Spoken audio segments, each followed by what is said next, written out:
At the very beginning of the preamble of the United States Constitution, those words are written, "We, the people," in order to form a more perfect union. I like that. We, the people, in order to form a more perfect union. That's a recognition of the aspirational objective that all of us should have as part of our sacred charge to make life better for the American people,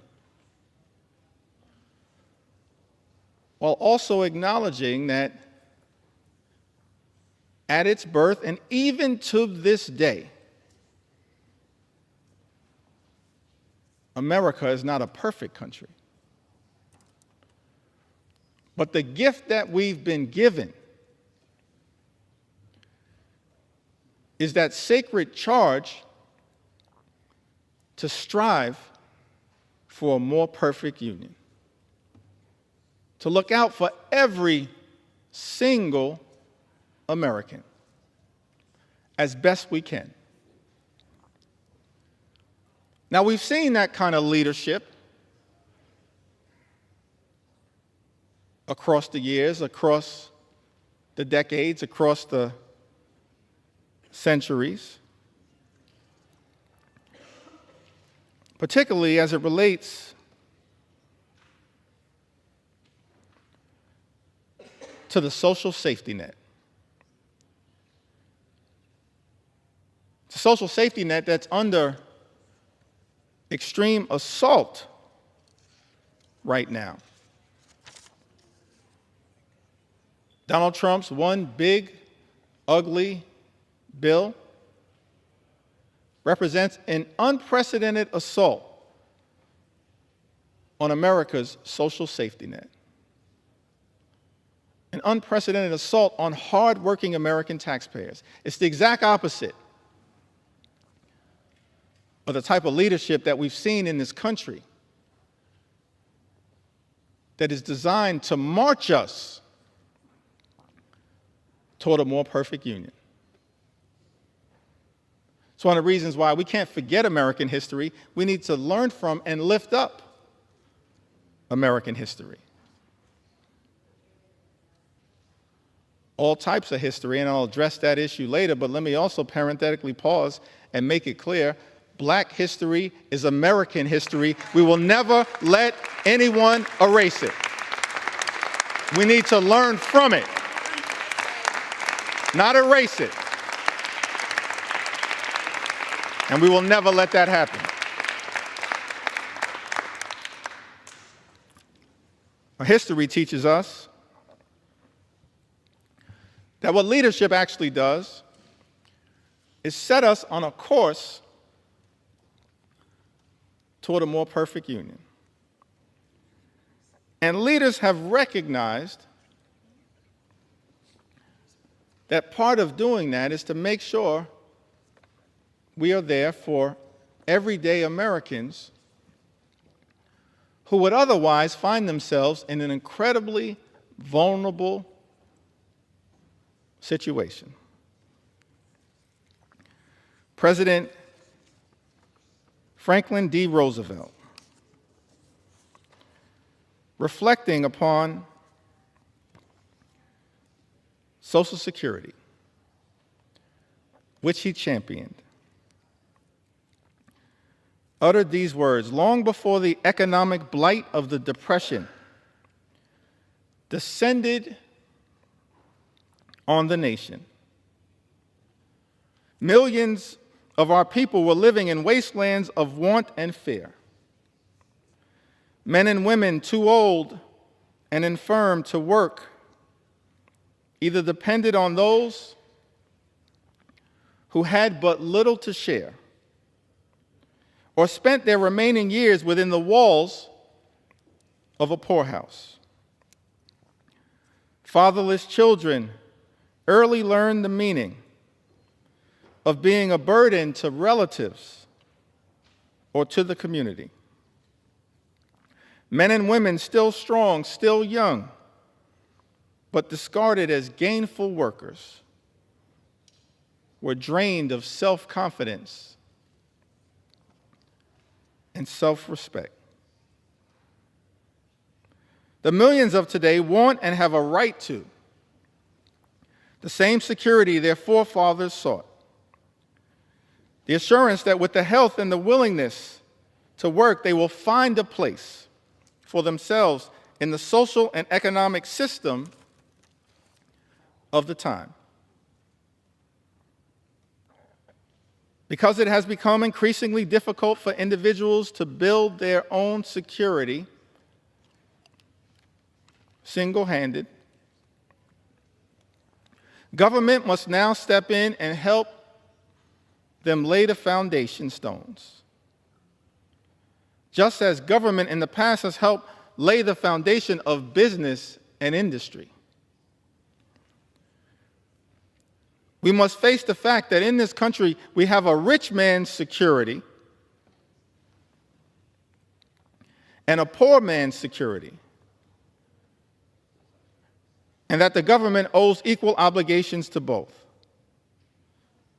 National security is not a half and half manner, it's all or none. President Roosevelt further went on to say that the Social Security Act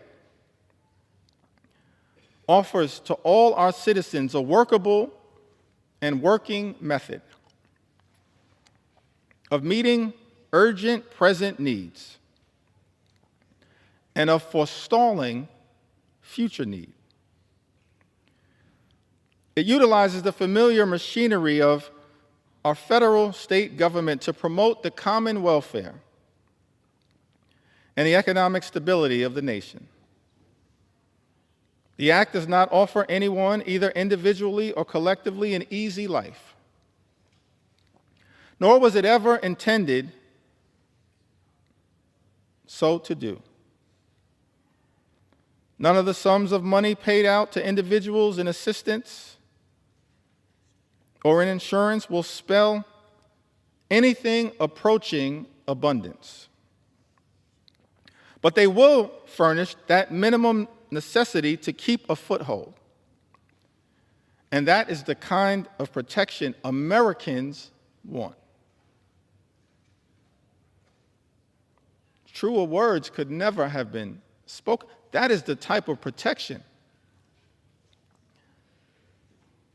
that we should be building upon here in the United States Congress, not undermining.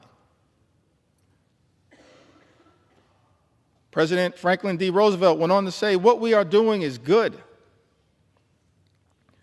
but it is not good enough. To be truly national, a Social Security program must include all those who need its protection." Today, many of our citizens are still excluded from old age insurance and unemployment compensation because of the nature of their employment. This must be set aright, and it will be.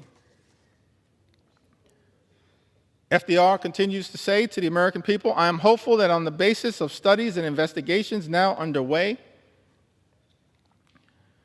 the Congress will improve and extend the law. I'm also confident that each year will bring further development in federal and state Social Security legislation. And that is as it should be." One word of warning, however, in our efforts to provide security for all of the American people, let us not allow ourselves to be misled by those who advocate shortcuts to utopia of fantastic financial schemes. We have come a long way, but we still have a long way to go. There is still today a frontier that remains unconquered, in America unclaimed. This is the nationwide frontier of insecurity, of human want and fear. This is the frontier, the America we have set ourselves to reclaim. President Franklin D. Roosevelt pioneered Social Security, but recognized that the work was unfinished, even as it related to making sure every single American, regardless of race or position in life, would have Social Security to be able to live out their golden years with grace and dignity. President Franklin D. Roosevelt talked about this frontier that America must continue to pursue, conquering the frontier of insecurity, of human want and fear. That's leadership. That's what we should be doing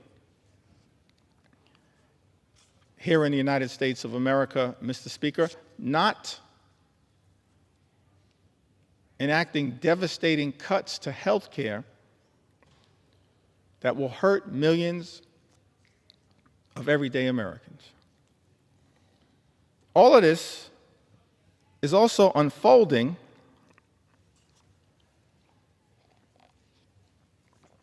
in an environment where Social Security is now under attack. That's extraordinary to me. Social Security is a sacred promise, a sacred trust between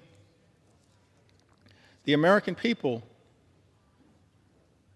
and its stewards, her stewards in government. So I'm so thankful for leadership as it relates to Social Security from people like Congressman John Larson,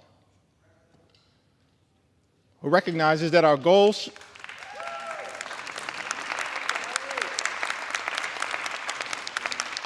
recognizes that leadership is not attacking Social Security. We as House Democrats, led by John Larson, are determined to protect and strengthen Social Security for the American people. Keeping FDR's promise of conquering that frontier of financial insecurity. That's what we should be doing here in the United States Congress, not attacking the social safety net, Mr. Speaker. Many of my colleagues on the other side of the aisle, they constantly call things like Social Security and Medicare entitlement programs.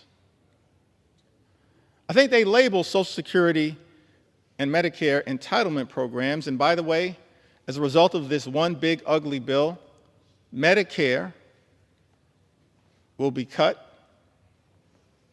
potentially by more than $500 billion, the largest cut to Medicare in American history, set in motion by Donald Trump's one big ugly bill, and now co-signed, it appears, by House Republicans. Mr. Speaker, House Republicans who've also co-signed this extraordinary assault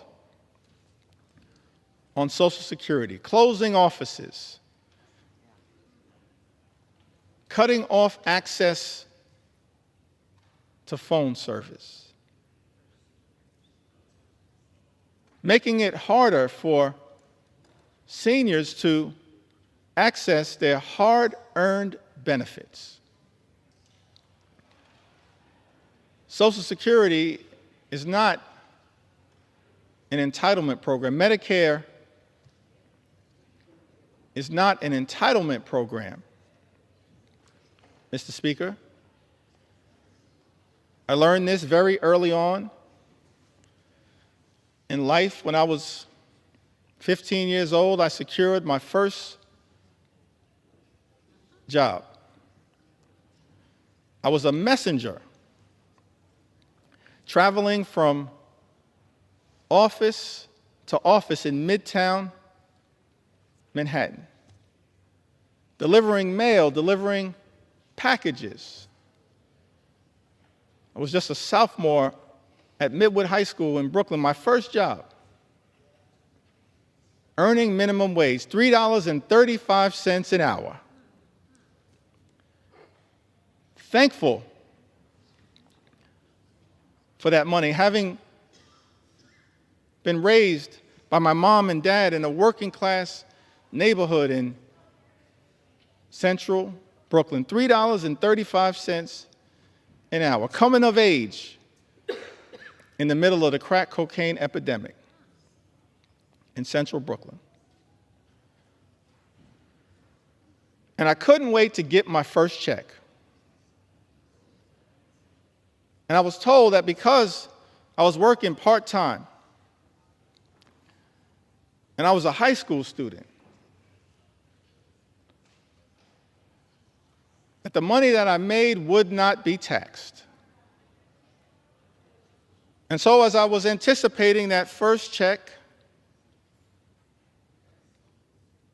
I multiplied the amount that I was making, $3.35 per hour,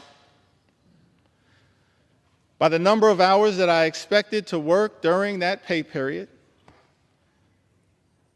I calculated the total, and Mr. Speaker, that money was already spent. I couldn't wait to go to Albee Square Mall in Brooklyn and get some new sneakers so I could look fresh like Run DMC. Money was already spent, Mr. Speaker, because I was told that as a high school student working part-time, my first job, the money that I would make would not be taxed. And then I got my first check.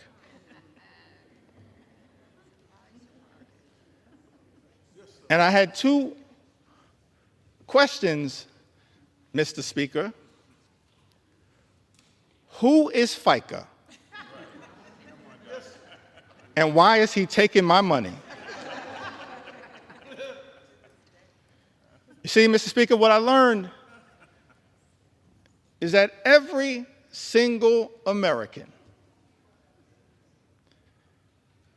from your first job to every single job that you hold until your last job, pays into Social Security and Medicare through FICA. Social Security and Medicare aren't entitlement programs, they are earned benefits. Earned benefits that people work hard for, earn throughout their entire life, and that they deserve. So keep your hands off Social Security and Medicare, the earned benefits of the American people. Hands off these earned benefits. Extraordinary that as a result of this one big ugly bill, Medicare could be cut by more than $500 billion, and these earned benefits of the American people could be jeopardized. Others have noted that because of Donald Trump's one big ugly bill, the insolvency of Social Security and Medicare could be accelerated. This is the exact opposite of that sacred charge that President Franklin D. Roosevelt articulated to the nation as he reflected upon the important first step that was taken with the establishment of Social Security. He's not the only one. This is a great country, an exceptional country. So many examples of what leadership actually looks like.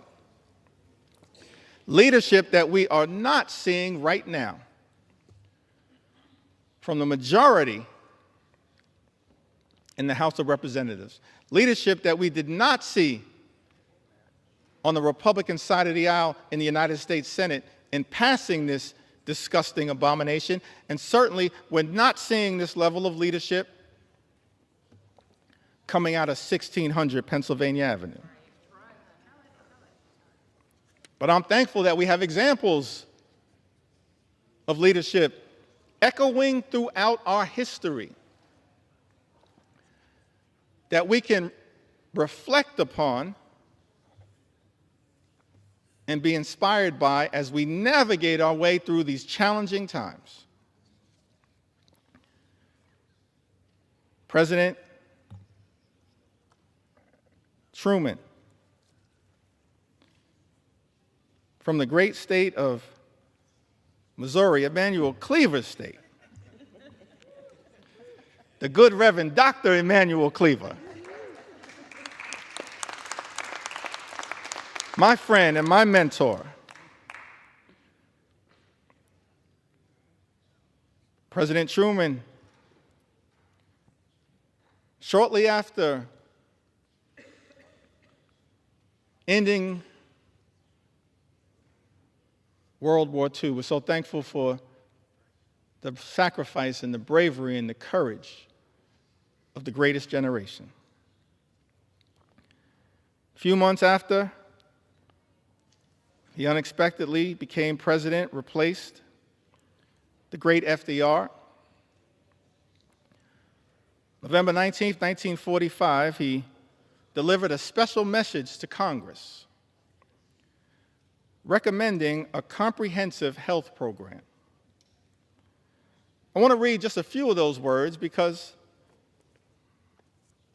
it shows us what leadership actually looks like, what it sounds like, what it feels like to have presidential leadership that we in Congress should aspire to working with, as opposed to bending the knee to an extreme agenda reflected in this one big, ugly bill. President Truman said to this Congress in a statement recommending a comprehensive health program, millions of our citizens do not now have a full measure of opportunity to achieve and enjoy good health. Millions do not now have protection or security against the economic effects of sickness. The time has arrived for action to help them obtain that opportunity and that protection. Truman goes on to say, President Truman goes on to say, our new economic Bill of Rights should mean health security for all, regardless of residence, station, or race, everywhere in the United States of America. He says, regardless of residence, station, or race, that's presidential leadership. that brings people together, doesn't seek to divide us, which is what unfortunately is happening in the United States of America right now. President Truman goes on to say to Congress, we should resolve now that the health of this nation is a national concern, that financial barriers in the way of attaining health shall be removed, that the health of all its citizens deserves the help of all the nation.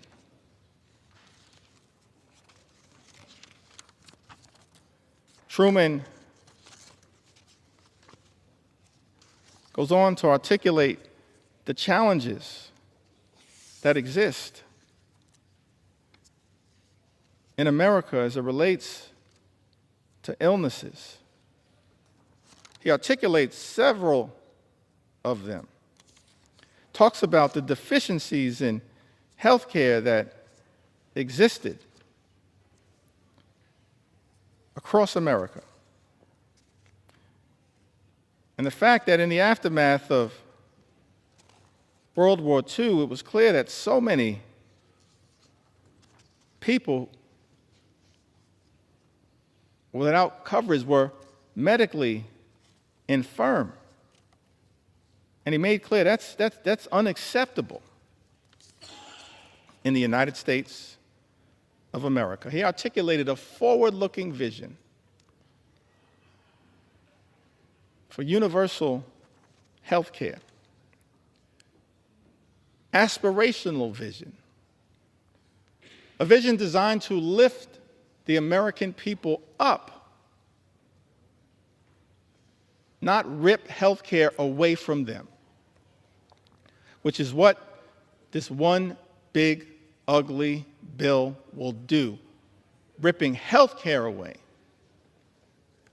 for more than 17 million Americans. That's shameful. It disgusts me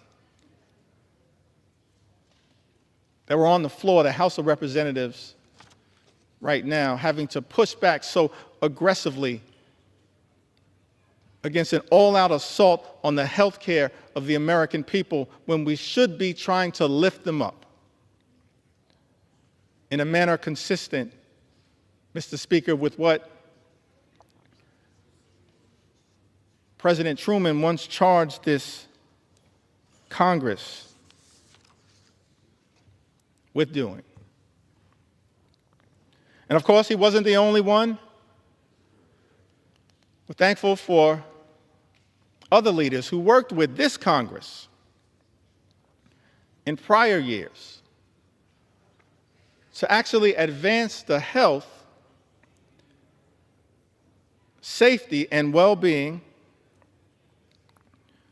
of the American people. President Lyndon Baines Johnson, in connection with the Great Society, inspired in part by his own experiences growing up in the hill country of Texas, seeing rural poverty and the devastating impacts of it. Something that he was inspired to address, as opposed to this one big, ugly Republican bill that will result in rural hospitals closing in the United States of America. That's not the type of leadership that this country needs, that rural America needs. Thankful that we have examples of the type of leadership that hopefully, Mr. Speaker, we can aspire to achieving in this country. President Lyndon Baines Johnson, in connection with the signing of Medicare and Medicaid, spoke to the American people. He said, because the need for this action is plain,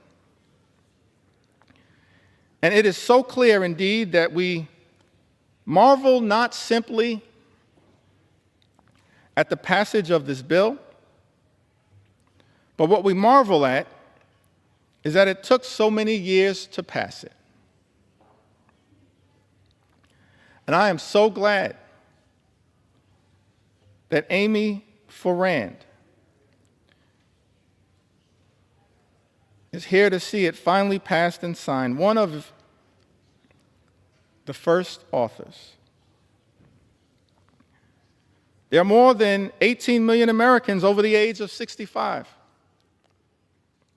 Most of them have low incomes. Most of them are threatened by illness and medical expenses that they cannot afford. And through this new law, Mr. President, every citizen will be able, in his productive years, when he is earning, to insure himself against the ravages of illness in his old age. President Johnson was referring to President Harry Truman, who was there at the signing ceremony, having recognized President Truman's vision. He says, and through this new law, Mr. President, every citizen will be able, in his productive years, when he is earning, to insure himself against the ravages of illness in his old age. That was the beauty of Medicare. You pay into it, it's an earned benefit. And you can reap the benefits in your golden years. President Johnson went on to say, this insurance will help pay for care in hospitals, in skilled nursing homes, or in the home. It's ironic. That's what presidential leadership looks like. LBJ says this insurance will help pay for care in hospitals, in skilled nursing homes, or in the home. And yet, Mr. Speaker, we're here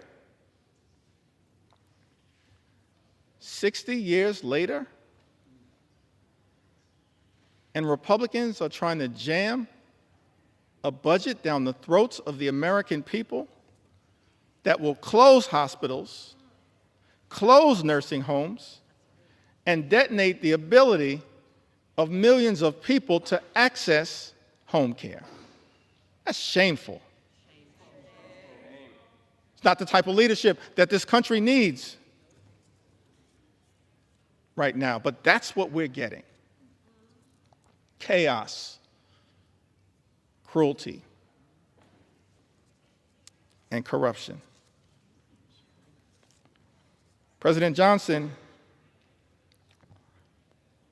went on to talk about Medicaid, which is the subject of an all-out assault now by this reckless Republican budget, the GOP tax scam, this one big ugly bill. So I want to make sure that the record reflects what enlightened leadership had to say about Medicaid. The benefits under the law are as varied and broad as the marvelous modern medicine itself.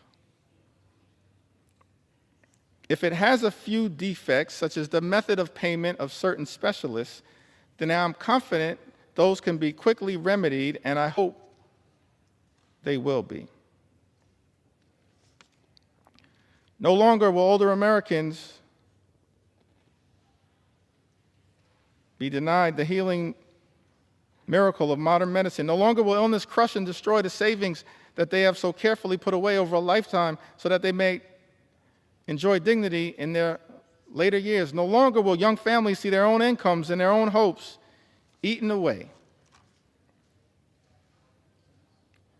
No longer will this nation refuse the hand of justice to those who have given a lifetime of service and wisdom and labor to the progress of this progressive country. Medicare and Medicaid benefit older Americans right now.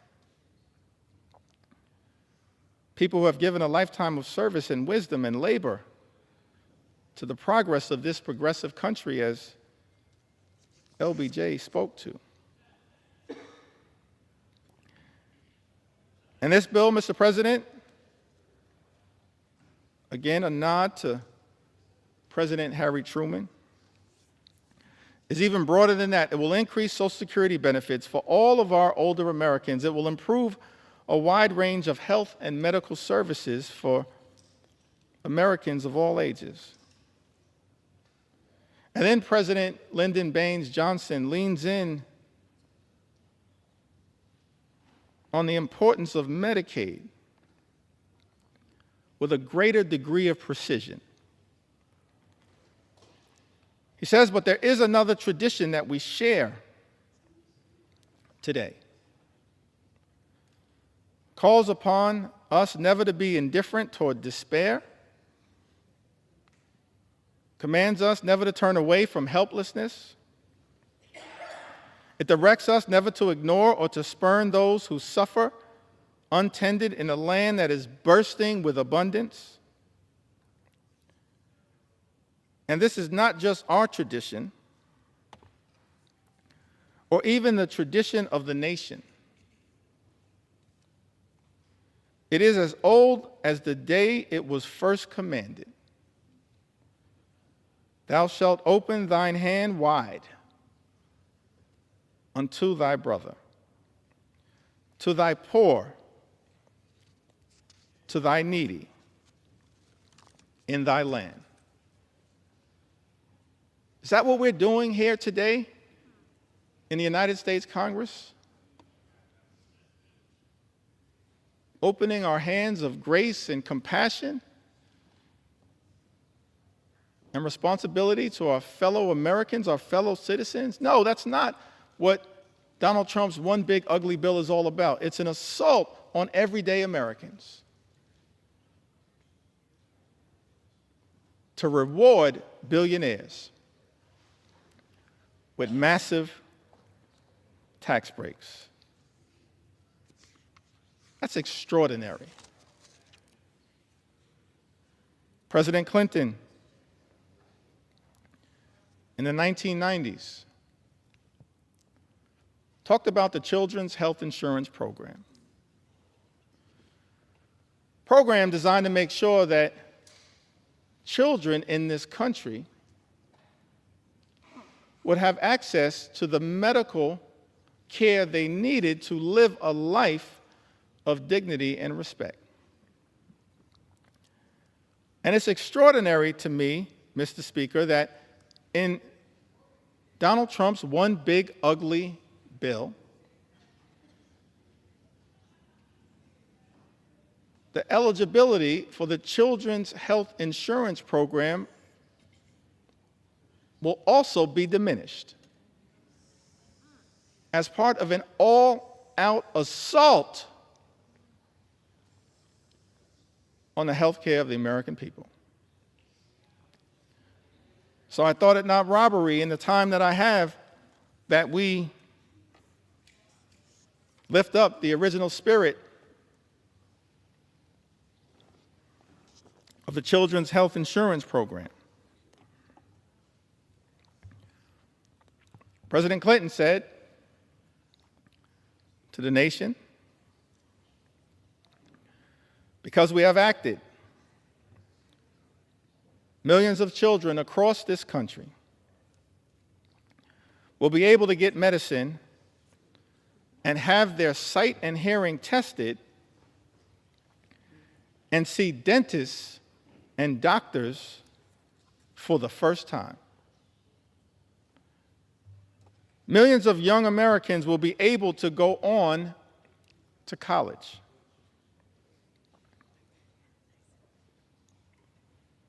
Millions of Americans not so young will be able to go back to school to get the education and training they need to succeed in life. Millions of families will have more to spend on their own children's needs and upbringing. This budget is an investment in their future and in America's. You see, budgets are moral documents. And in our view, Mr. Speaker, budgets should be designed to lift people up. This reckless Republican budget that we are debating right now on the floor of the House of Representatives tears people down. This reckless Republican budget is an immoral document, and everybody should vote no against it because of how it attacks children and seniors and everyday Americans and people with disabilities. This reckless Republican budget is an immoral document. And that is why I stand here on the floor of the House of Representatives with my colleagues in the House Democratic Caucus to stand up and push back against it with everything we have on behalf of the American people. In the spirit of John Lewis, show up, stand up, and speak up for what we know is right. It's an immoral document that we're debating right now on the House of Representatives.